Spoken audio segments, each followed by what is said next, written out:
The first UFC fight card of 2023 is in the books. Strickland versus Imavov. Not a fantastic looking card on paper. And I'll be honest, not a fantastic looking feeling card in actuality. There were good things on this card, don't get me wrong. There were things to look back on.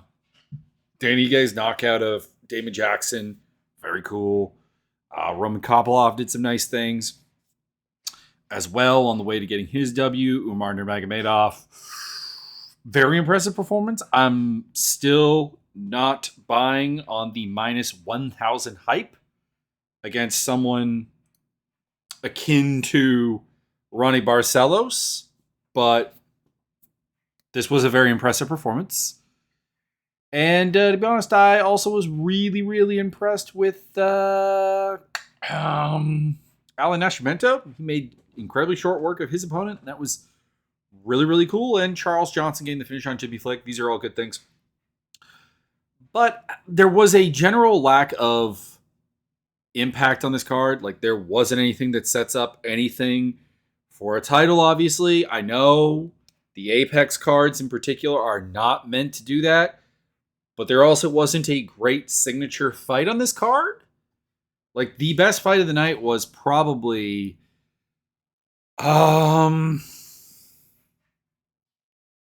probably Ige Jackson, which, don't get me wrong, very, very cool knockout. Mendonça versus Javid Basharat, I guess. But, very, very cool knockout, but not a spectacularly amazing fight in general. There were also some pretty painful fights on the card. Ketlin Vieira versus Raquel Pennington.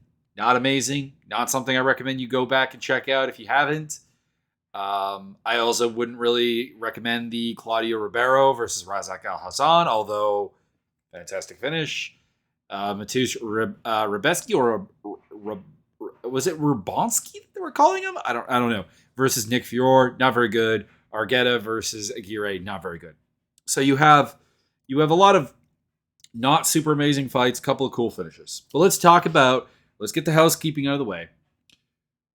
First up, I want to make this very clear. I'm going to be saying this every video because the UFC is going to do its best to largely drown this out with noise. Dana White slapped his wife. That was domestic violence, and he is facing no actual punishment. And no, here's the thing. Being known as a domestic abuser by some people or whatever, that is not a punishment. That is a direct consequence of a crime. Like, Ramsey Nijem put it best in an incredibly flippant manner. I would have loved to be known as the guy who smoked weed instead of getting a 9-month suspension. And that's the borderline truth of it. You did something. Yes, that comes with that label, but it also comes with some kind of punishment. Now, do I believe that Dana White should be in prison? No, that would involve his wife actually forcing charges. He could probably charge her back because what she did was wrong. But again, and I said this before, why does the MMA fandom community care about the consequences for his wife? Are you paying money to the company that she helps run, that she's an executive at? Did you know what she did before maybe looking her up after, this whole event took place? No. We did not. We, in fact, did not do that. We are interested in Dana because Dana is the person that we pay money to. Dana is the one that we consume the product of. If a random couple 4 streets over from you right now has a domestic violence incident, beyond stating that that's illegal, beyond stating that that's crime, you have no interest beyond that because that's not someone you have anything to do with. Dana is the figurehead of the UFC. Dana is making bank off of our interest. That's why we care. That's why. And it's wrong. So here's the thing. He has said that, like, you know what, I'm not going to step away because that would hurt the fighters. One, bullcrap. Honestly, serious point here, guys. I work in corporate finance. I work in accounting. I've worked in a number of different companies. no company does not have a plan B to function at a reasonably high level without somebody. People get sick, people go on vacation, people are away from the job periodically, and the companies have to continue to run after that. That is the case for any major corporation. So if Endeavor and the UFC legitimately don't have a way to run without Dana White, that's their problem. And they should probably think about that really carefully, because Dana White, I mean, keep in mind, Dana White is a guy who said that a doctor told him, now granted, this was scamish as all hell, but they're like, you only have a couple years to live. So, we're talking about a guy who's abused substances, who's gotten jacked, who's in his 50s. The potential of a heart attack is not zero. So you should really, really, really rethink that whole process of if Dana White stepping away actually does hurt the company. And number two, as well, that's really number two. That's really number one. But number two, okay, so if you were going to be arrested, you shouldn't be arrested because it hurts the company. That's stupid. It's a stupid premise altogether that it's true or that it has any value, even if it's not true. But fine. Let's step beyond the fact that, okay, you're going to be running the company and it's for the best and whatever. No one's going to force you not to. Okay. Donate a boatload of money to domestic violence support groups, support services, charities, etc. Put the money out there, fund it, sprinkle it around, make it all around the United States, around the world if you want. Make Nevada into like the gold standard of domestic abuse support groups and services if you want, but pay something. There, I've given you something specific to use. Also, I'm going to be probably tweeting that at Dana White constantly every time he says something. And I'm probably going to get blocked at some point. But anyways, haven't yet. That's surprising. It's stunning. Might have been muted though. And of course, this corresponds into the whole like John Jones is going to fight Cyril Gane, presumably for the heavyweight title, not too far in the future, which probably means Francis Ngannou is gone. And it's kind of funny because, of course, it was stated when the domestic violence case broke against Dana White that they're probably going to announce something in regards to Jones or Francis or the heavyweight title to take attention away from that. And that's exactly what they did. Coincidence? Perhaps. But they'll certainly take the smokescreen. And of course, there's the conversation about, did they do Francis wrong? There are fans coming for Francis. Oh, he's afraid. He doesn't want to fight. John Jones, Cyril Gane. Here's the thing. Just pause for a moment here. We're talking about Francis Ngannou, a guy who beat Cyril Gane, well, essentially on one leg. Cyril Gane is still the number one heavyweight in the UFC. The number two heavyweight is Stipe Miocic, who he's also beaten. The number three heavyweight is Curtis Blades, who he's also beaten. And then there's John Jones, a guy that has never fought at heavyweight, and we really do not know what John Jones will look like at heavyweight. Because let's be honest here. Let's be real here. A lot of John Jones' success at 205 had to do with physical advantages that he's not necessarily going to have at heavyweight. I do think that John Jones will do well at heavyweight. I want to make that clear. But there is no guarantee. There is zero guarantee that that's the case. And we're also talking about Francis wanting to box Tyson Fury, which is, I hate to say this, probably a guaranteed loss. So the idea that he is afraid of competition, get that out of here right now. Francis wanted one of two things. Either enough money to make being just a UFC fighter incredibly worthwhile. And they apparently did offer him more than they've ever offered a UFC heavyweight before. But here's the thing. The most they've ever paid a UFC heavyweight, they keep saying heavyweight overall, but I guarantee you that's not the case. Like, you think about like some of the money that Muhammad Ali made, some of the money that Frazier made, etc. in boxing, it's amazing. So most money they've ever offered a heavyweight in MMA Possibly. Possibly. But that's not a lot of money. It's just not. It's potentially because I believe Brock Lesnar holds the record, and it was something like $2 million. That's like, I mean, think about NFL paydays, NBA paydays. This is a ton more. The UFC has been incredibly cheap about their talent at all times. It doesn't matter if we're talking about Conor McGregor, all the way down to guys who fill the card on Fight Pass. Like none of them are really fairly compensated for the time. By the way, Charles Jourdain's whole thing about I can make $450,000 in a year, completely bullshit. Because number one, you do not make 150 grand a card, no way, shape or form. Because that would be 75,000. That's not what you're on. The last payday figure I could find for Charles Oliveira was like 30 something and 30 something. So that was like what, 70,000? We'll call it 70,000. And then even at a $50,000 bonus, that's 120. And he's also saying that, like, if I win 3 fights a year, you've never won 3 fights in a year in the UFC. At no point has Charles Jourdain won 3 fights in a row in the UFC or against notable competition in general. Because let's see here, let's consult the Tapology here for a moment. I didn't think I was going to talk about Charles Jourdain being kind of ridiculous, but yeah, the last time Charles Jourdain won 3 fights in a row, it was against Canadian standouts Damian Lapalus, Alex Morgan, and Kevin Jeanneroux, who I've never heard of, back in 2018 and 19. So it has been 4 years since he won 3 fights in a row.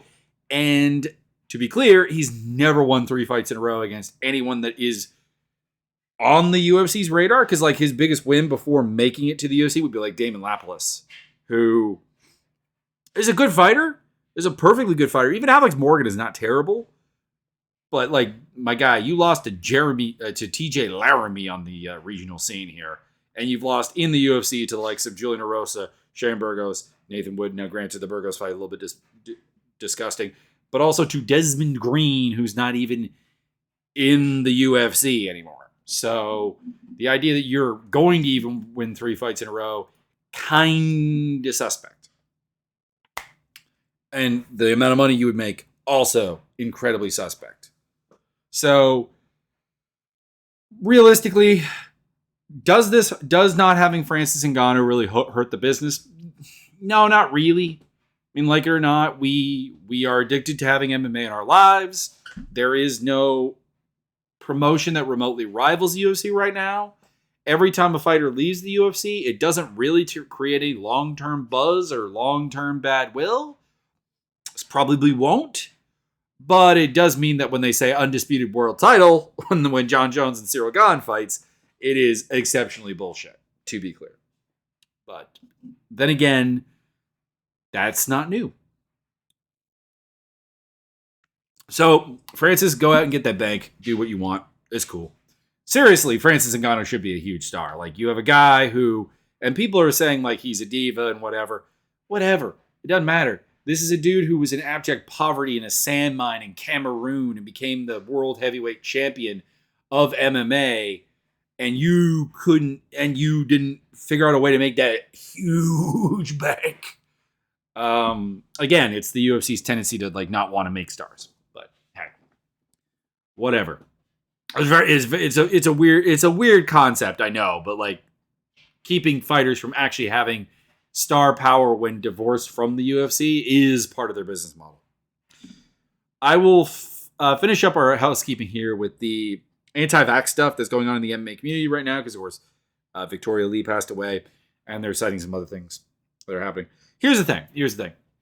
If you want studies done into the side effects of the COVID vaccines, I have good news for you. They're being done. For those who are not aware, I haven't gone through this. I know some people that are involved in pharmaceutical research and so on. Research into vaccines like never stops. Like there is still work being done right now on the polio vaccine, even though polio has been in the Western world anyways, not a thing since the 90s and was pretty well managed even before that. And even in the developing world isn't really a thing. We have a working vaccine on that. They're still looking at it to find ways to refine it, to utilize if possible for other things, and so on.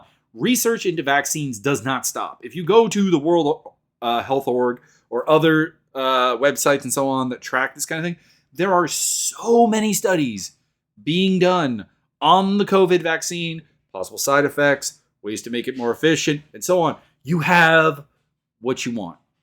So all of this kind of baseless speculation that goes on social media about when someone passes away, all you're doing is sending the anti-vax crowd to badger the family. That's all you're doing. And if you need to, go check out Angela Lee's social medias, Christian Lee's social media, etc., and you will find those people badgering the family to release a cause of death for Victoria Lee, and basically forcing them to probably relive the death repetitively, the news, the emotional train roller coaster that was. It's not. You're not. There's no good achievement aside from, I guess, maybe scoring points with a far right fan base, and that's not worth it in my opinion. So whether it's Eve Edwards, whether it's Jake Shields, whether it's those are the two big ones I saw, but there are others. Dan Ige made similar comments in his post-fight interview and the post-fight scrum to just go away from it. And it's particularly weird because I don't want to say it. I don't. But here's the thing. So I'm not going to say it, but I'm going to guide you a little bit maybe to the same conclusion. When you're looking at the language, the emotion, and so on being used in regards to Victoria Lee, it suggests something that you guys are missing in the subtext when you think it's some kind of vaccine conspiracy. There's something there. And the weird thing is, a lot of people who are asking for I'm just asking questions, admit that they are reaching a similar conclusion to me in regards to what this probably was. But they're still doing the act. Anyways, okay. That's the political stuff. That's the non-fight stuff. Let's go into the fights. Here we go. Sean Strickland versus Nasruddin Imavov. I scored the fight live for Imavov, but I want to be clear here. The 3 rounds that I gave Imavov, the first, second, and fifth, not conclusive in any way, shape, or form. I have no problem with Strickland winning. And I saw a lot of people being giving Strickland all 5 rounds. I don't even argue it. If you scored this fight 50-45 for Strickland, I don't have a problem with it. They were I'm just saying, the first, second, and fifth round, very close. But he definitely won the third and the fourth. So he probably deserves the win here. The fight was what we expected. I mean, it's a Sean Strickland fight. It's him existing at that medium simmer, throwing a 3-punch combo to do some things, playing the distance, trapping the jab, parrying it a little bit, setting up some counters, and getting the job done. Not really wrestling. There were some clinches and some thoughts of wrestling, but he is incredibly not offensive in the clinch. All of his clinch time I thought was useless. The only person who did anything in the clinch I think was in the 5th round when Imavov started actually doing some stuff in the clinch. What do I think about this performance from Sean Strickland? It doesn't really change it. He fights everyone more or less the same. I admit that the guy is a top 10 middleweight in the world. There are not many people to put above him. There are only 3 people that I think he has absolutely no ability to beat. He would lose to Robert Whittaker. He would lose to Izzy Adesanya. He would lose to Alex Pereira. Those 3, he can't touch. And he probably by the time Bo Nickel gets up to that level, he probably won't be able to touch him. But he could possibly win a rematch with Jared Cannonier. He could possibly win a fight against Marvin Vettori, though they're buddies, so that probably isn't going to happen. He just beat Imavov here. But he's not getting any better. There's no new trick. There's maybe a slightly different level of the simmer that he puts on people, a slightly more aggressive, slightly more pressure-happy version, a slightly more counter-happy version, whatever. There's little differences, but there's nothing new coming out of Sean Strickland. And that's why he's entirely uninteresting. And then you of course have the dichotomy that you have to deal with this guy who's I can't control myself. I'm a psycho. I'm going to wreck him. If I saw Imavov on the street, I would kill him. You just had 25 minutes to kill him. And at no point did you really hurt him. Really. Like, the fight started turning because Imavov started running out of gas. It's painful. And he talked about afterwards wanting to get, like, oh man, I don't know if it was my cowardice or my concern about cardio, but I can't believe I didn't finish him. You have one finish in 8 fights as a middleweight. I have nothing for this guy. I literally, like, normally I do, like, who do I want to see the guy fight next? I have nothing for Strickland. I don't know. I don't know, and I don't care. Is kind of like what it comes down to. There's no one I want to see him test, and I think he's absolutely this kind of, I guess he's a gatekeeper to the elite. Like, it's him and, like, Jared Cannonier and, like, Marvin Vettori, I guess. But, and I guess Derek Brunson. But yeah, I don't care. Nothing about this fight made me want to see him fight again. I'm not going to not tune in for it, but it's just so goddamn annoying, this guy. For Imavov, I was impressed that his cardio held up, like, for 5 rounds. Like, he came back and actually had a good 5th round. Like, you know, it was the only round I think that he outlanded him in. Per the official numbers, 24-19, 22-22, 47-24, 57-23, and then 32-35. 5th round, the only times Imavov outlanded him. I still think he has the exact same gaps that made me pick Strickland to win this fight, though. I don't think his way of handling pressure works on guys with, like, reach and size parity, specifically height parity. Like, it works against a Joaquin Buckley who's very short. It works against a guy like, if you were to fight him, like a Chris Curtis, because he's very short. Also, Curtis wouldn't pressure him, let's be honest. Or like a Razak Al Hassan, who we're going to talk about later. But, like, anyone of, like, the north of 6 feet tall middleweight variety, I think really just diffuses him really easily. Like, I know he beat Edmund Shabazian, but, like, Edmund Shabazian is his own absolute mess of problems. So I'll throw in there with Brad Tavares. Let's see what happens. Brad Tavares has got good nuts and bolts, even if there's, like, no creativity to him. It's the kind of guy that, like, Imavov should, any elite prospect should basically do away with Tavares. And if Imavov can do that, cool. If he can't, we're kind of back at the same spot. Like, there's a lot of good building blocks to him. He's big, he's rangy, he's got some power.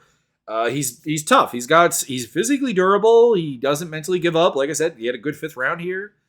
It looks like he's sometimes got his cardio in shape. If that can become, like, a consistent thing, sure. And I don't blame him for, like, falling out of a fight with Sean Strickland, because most people do that. It's just beyond the fact that he was still dangerous in the 5th round. Not even that dangerous, but, like, active and able to possibly win a 5th round. I don't think we really got anything here. But let's move on. Put him against Tavares. Dan Ige knocked out Damon Jackson. This was a weird fight because I feel like Damon Jackson, and to be clear, I think any way Damon Jackson approaches this fight, he probably loses. I just don't think he has the physicality that is required to take Ige out of the fight. I said all of this in the preview. I don't think his wrestling's good enough. I don't think his striking's good enough, etc. But, like, he tried to be like an outside striker here, like be like the I'm 4 inches taller than you, so I'm going to try and fight against type a little bit. I did like his high kicks, though. Those had some nice form on them. But he doesn't have the skills to really make it work.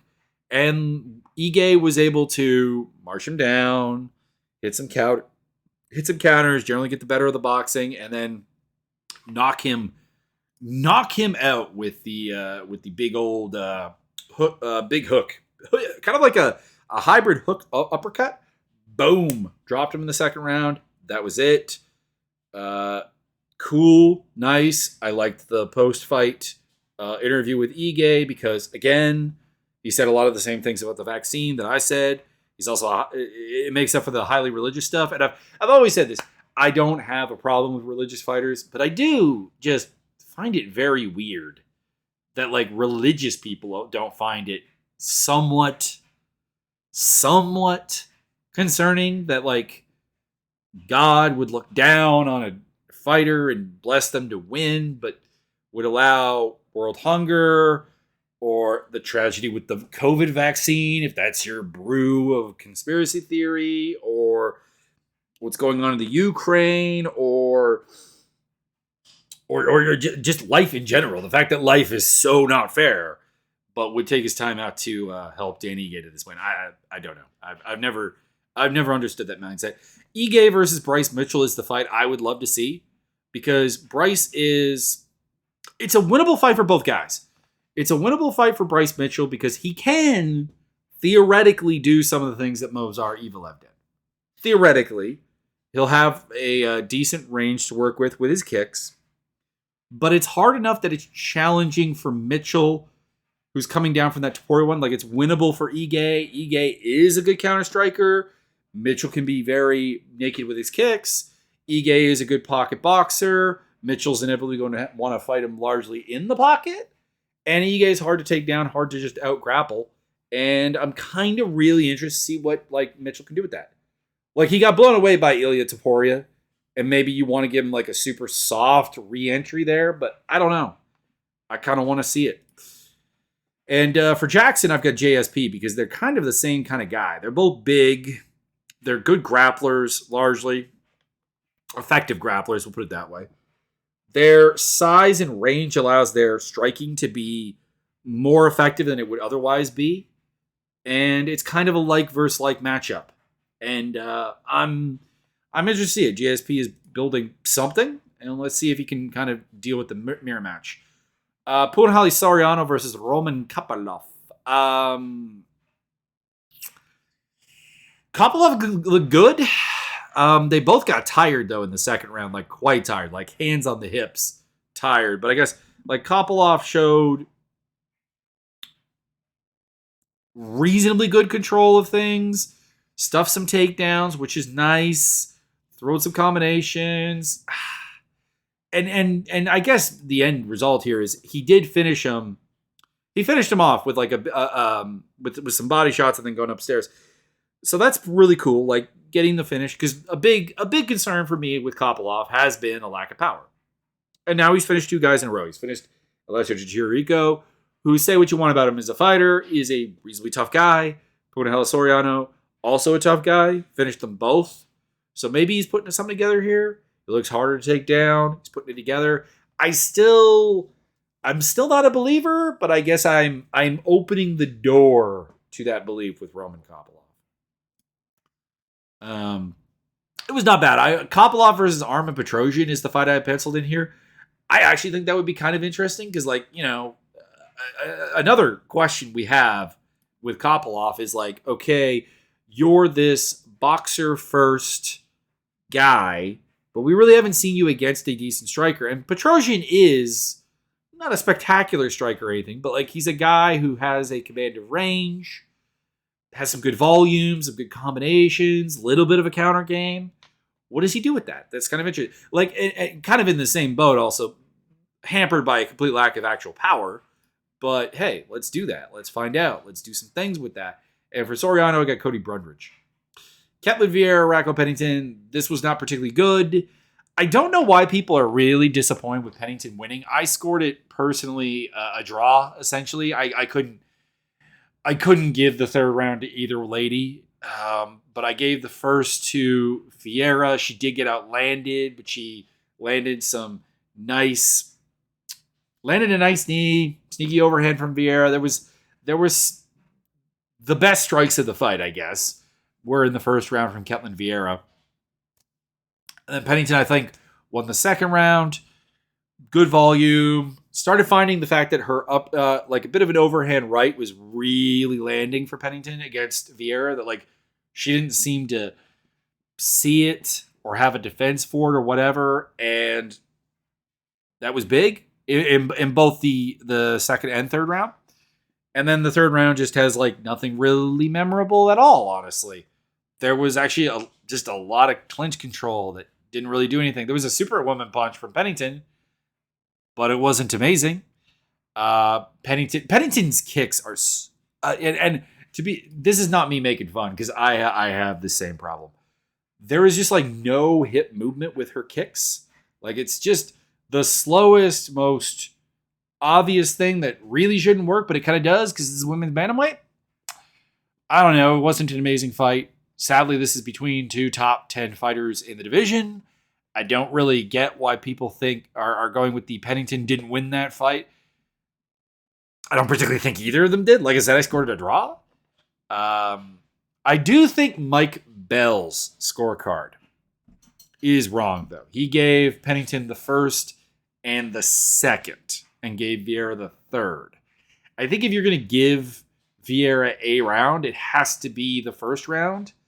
It was the closest in volume, and it was her most impressive work.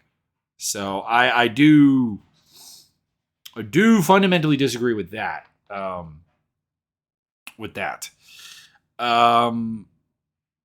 otherwise, it's really about it, honestly. Yeah, no, that's really all. That's really all I got to say there.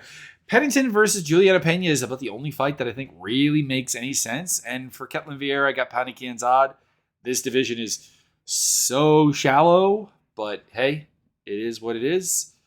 Umar Nurmagomedov did kind of pants Ronnie Barcelos. I still don't agree with the minus 800 to minus 1,000 betting line, but still, I guess he went out there and he showed it. Like it took a while. We had a little bit of a slow start with some 50-50 exchanges. He started working a nice stomp kick to the thigh. Umar, by the way, a couple nice counters as well. Barcelos got his nose busted up, and then big kick into punch combination from Umar, put him down. He apologized also for the bonus punch afterwards. I appreciate that. So, I mean, it was a really good performance from Umar Nurmagomedov, a fantastic one, elevated him in my opinion. He's going places, and I want to see him fight Ricky Simone next because I think that would be a dope fight. Let me know in the comments. Or on social media if you agree.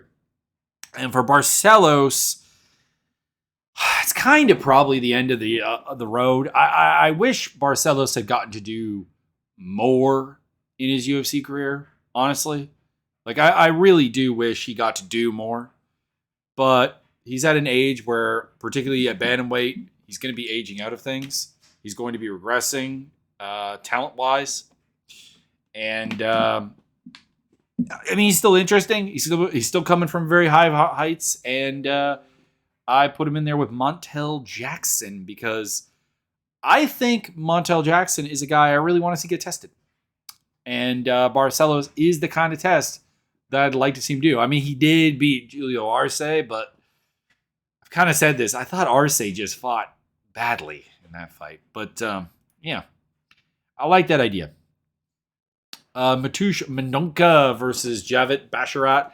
Basharat winning a decision here. I scored all 3 rounds for him. Not much to say. Mendonca was largely trying to hunt him down, trying to pressure him. Basharat was staying at range, hitting counters. By the way, sorry if you can hear the noise from the laundry machine. Landlords are doing laundry. Nothing I can do about it. Mendonca was like surprisingly willing to go for takedowns though, and I think I don't know. I thought as impressed as I was with Basharat in this fight, and I've been impressed with Basharat every time out. Don't get me wrong. Like this kid is very good, very good on the counter. I would like to see more of a like putting the jets on. I guess would be like a good example because like he'll land a nice 3-punch combination, and there will be an option to go for the 4th, the 5th, the 6th strike, the 7th strike, etc. And he won't do it. And I would like to see him do that. I swear he did that before getting to the UFC. And instead has kind of become a decision fighter. There's nothing wrong with it. He's getting wins. But it feels like he could do more. It feels like he could have gotten Mendonca out of there, honestly. Mendonca looks good, although is a mess. Like, I think he really needs to put together some better pressuring footwork, some more nuance to his game, and not be so willing to go into the clinch with a guy that he was like something like 2 for 8 on takedowns against. But he's young. I want to see him. Develop. Basharat called out Chris Gutierrez. I don't have a problem with that fight, honestly. It's a fight to get a ranking, which he really, really wants. He does not deserve. I want to be clear on that because I looked like number 15 in the women or in the men's bantamweight rankings is Said Nurmagomedov, who has done more. I want to be clear on that. So he said Chris Gutierrez. I'd be fine with that, but also fight with Said Nurmagomedov. That'd be fantastic. They're very, very similar. Mendonca, I want to see fight Willie Cat Daniel Santos. That I think would be insane. And would be a good chance for Mendonca to kind of fight somebody who fights a very similar style to him, very wild, very open, very defensively porous, and go out there and bang and show off some new stuff. Razak Al Hassan knocked out Claudio Ribeiro. He lost the first round though. He got his legs eaten up quite badly. Like it took like 5 low kicks before Al Hassan started doing anything. And then when he did, it was really just to push into the clinch and clinch up with Ribeiro, put him up against the cage. Some good dirty boxing clinch work going on from both of them. But it was an uninspiring round, and then Al Hassan comes out and just wrecks Ribeiro in the second round. Like, quick knockout. Boom. Done. Out of here. Al Hassan really, really wants Joaquin Buckley. Like, his post-event presser was all about calling Buckley a bitch. And I don't think it'll happen. Like the fight happened. It wasn't that amazing. Granted, that was Buckley's fault because he did imply a wrestling game when he said he was not going to be.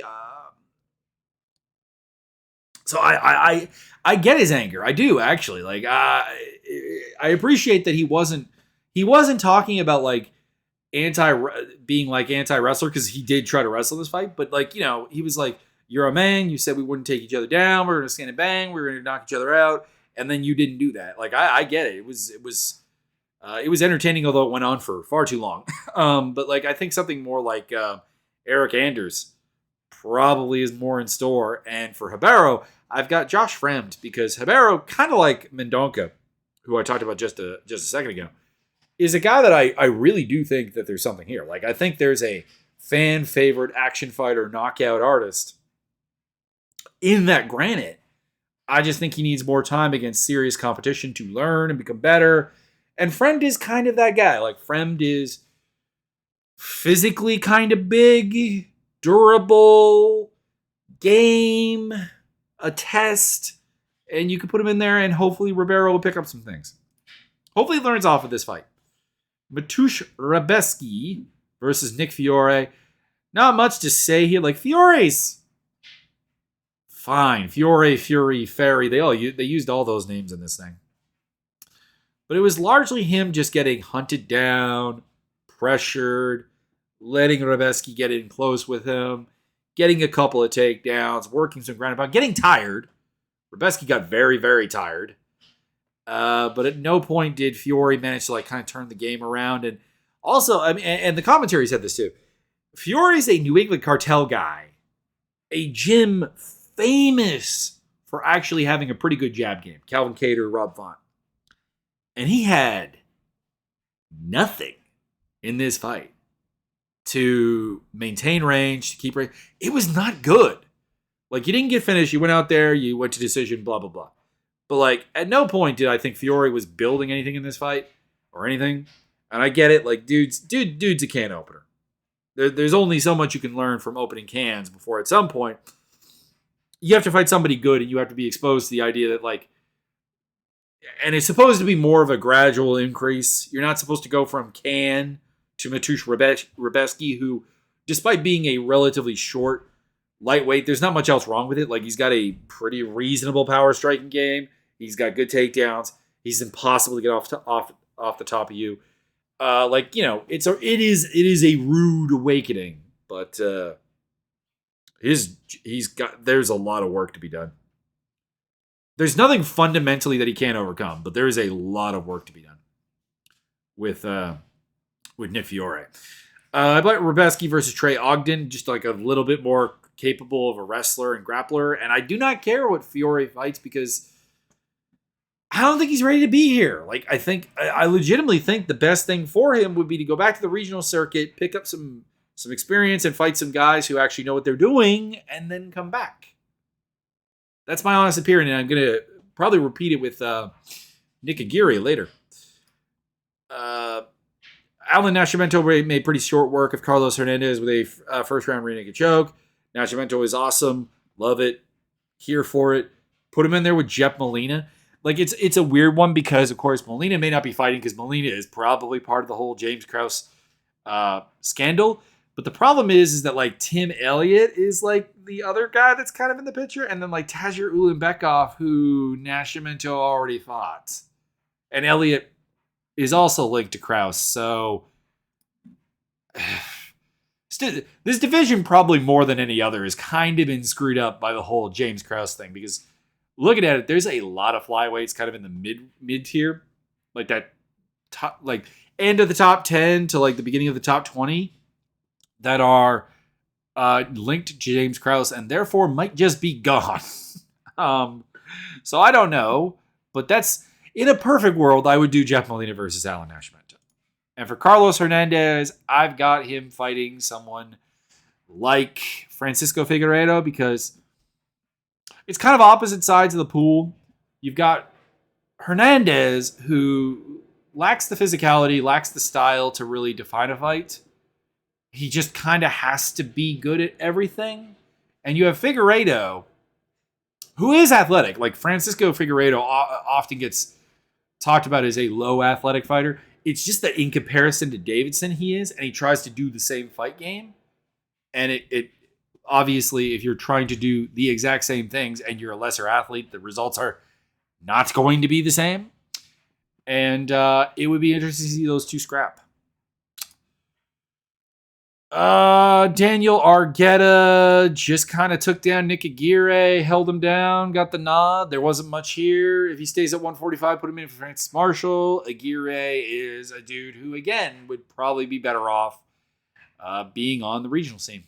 He's just, there's nothing wrong there. It's not like a case where we were talking, myself and Byron, while watching these fights, about Wayne Weems at one point. And like Wayne Weems is the kind of guy that you saw fight once and knew that there just wasn't anything here. And in Aguirre's case, it's not that. There's nothing fundamentally missing. It's just you need seasoning. You need to fight some people who actually know what they're doing and not just be a can crusher. And him and Fiore are in the exact same boat there. And the UFC is not the place to get that seasoning. Charles Johnson, TKO Jimmy Flick. Pretty much does his thing. Like Flick got a takedown, but he got reversed pretty much immediately. Johnson ended up on top. There was a moment in this fight that I think perfectly encapsulated Jimmy Flick's stand-up. He throws a head kick at Charles Johnson and falls right on his ass. And like, if that is not the most Jimmy Flick moment, I want to say this. I like Jimmy Flick's story about the broken family, the addiction, the hardship. I appreciate that. I appreciate everything he's achieved. He's just not good enough. Like, he is a cool, janky, dynamic grappler, but that is not enough at flyweight. And Charles Johnson threw it. Like I said, the first takedown, Johnson's up on top, starts hurting him on the feet with like a nice, putting the hooks in. Like his left and his right hook are finding the home. Goes to the body, goes to the head. Very nice, viable, variance in target and really hurting Flick. Flick is a guy who clearly gets hurt and comes back. Like he recovers well. Like he took a kick in the head at one point in this fight and just kept going at him. But like I think a more killer-based fighter would have already finished him before Johnson did. There's a takedown by Flick. He gets semi-back control. And again, Johnson comes back out on top, landing the elbows. Referee steps in. They showed a diagram of not a diagram, a graphic of 27-4 significant strikes for Johnson. It wasn't the most required stoppage ever, but dude was getting beat up. And for next opponents, I've got Cody Durden for Johnson, and Flick fits into that. I unfortunately don't care, and it's not a don't care in the way of a Strickland or an Aguirre. I do think he's just missing the physical attributes to really fight at this level. I don't think that there's a solution. I don't think that there's anything here aside from, I guess, a mass quantity of PEDs. So retire and go do some steroids. I don't know.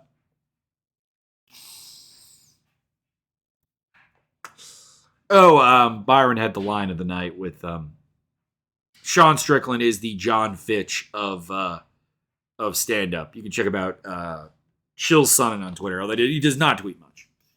But yeah, there is that. Well, that's the fight card.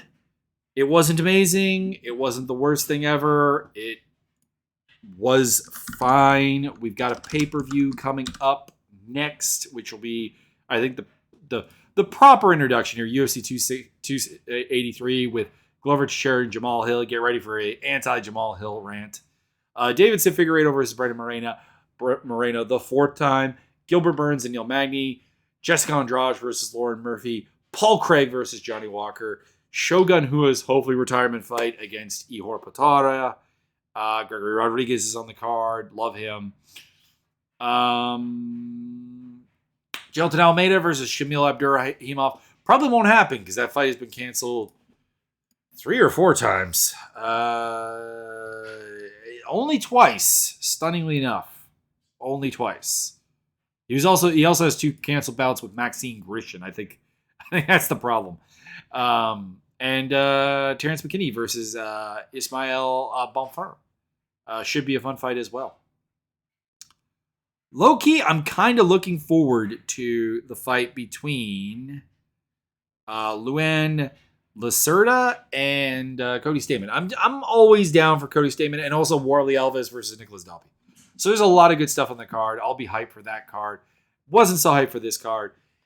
Below, above, to the left, to the right, you will find a Linktree link that will lead you to my Discord, my Twitter, Facebook, all the other places you can find this podcast if you want more opportunities to consume what I'm bringing to the table. And on that note, I bid you adieu and enjoy your remainder of the weekend and your week.